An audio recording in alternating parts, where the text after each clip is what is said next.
आम्ही महाराष्ट्रामध्ये विधान परिषदेच्या सर्व निवडणुका महायुती म्हणून लढवतो. त्यामधल्या जवळपास 4 तर बिनविरोध आल्या, 2चा देखील जळगाव आणि नाशिकचाही तिढा होता, तोही सुटला. जळगावच्या देखील रेश्मा काळे आमच्या त्या उमेदवार होत्या, त्यांनाही सांगितलं मी. गुलाबराव पाटलांशी बोललो की आपण महायुती म्हणून निवडणूक लढवतो, तर आपल्या महायुतीचा उमेदवार निवडून येईल, शिवसेनेची सगळी मदत त्यांना मिळाली पाहिजे, अशा प्रकारच्या सूचना मी दिलेल्या आहेत.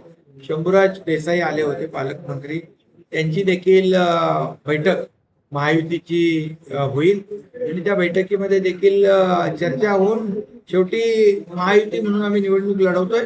महायुतीचेच उमेदवार सगळीकडे जे बिनविरोध झाले ते वगळता जेवढ्या निवडणुका आहेत त्या महायुती म्हणून आम्ही लढवतोय. महायुती म्हणून आम्ही त्या निवडणुका जिंकणार, कारण बहुमत आमच्याकडे आहे. साहेब, आमदार उत्तमराव जानकर सुद्धा भेटायला आलेले होते.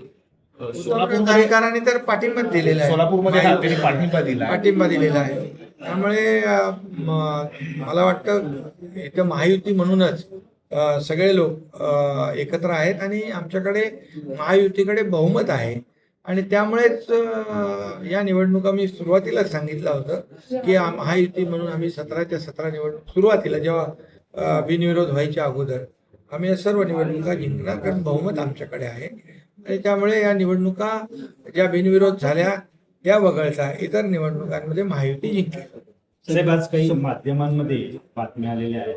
महाबळेश्वरचा जो महाबळेश्वर क्लब आहे, हे पोलो ग्राउंड आहे, तर त्या पोलो ग्राउंड मध्ये खूप मोठ्या प्रमाणात वृक्षतोड झालेली आहे आणि उत्खनन झालेली आहे. तर त्या बाबतीत आपण आता महाबळेश्वरचा निसर्ग वाचवण्यासाठी प्रयत्न करत आहे, मात्र दुसऱ्या बाजूला अशा गोष्टी घडत आहेत. आपण अधिकाऱ्यांना तिथल्या काय सूचना? अशा प्रकारचं कुठलंही कृत्य खपवून घेतलं जाणार नाही. आणि खरं म्हणजे महाबळेश्वर हे निसर्गरम्य स्थळ आहे आणि इथे कुठल्याही परिस्थितीमध्ये निसर्गाचं, पर्यावरणाची हानी कुणी करत असेल तर त्याच्यावर कठोर कारवाई केली जाईल.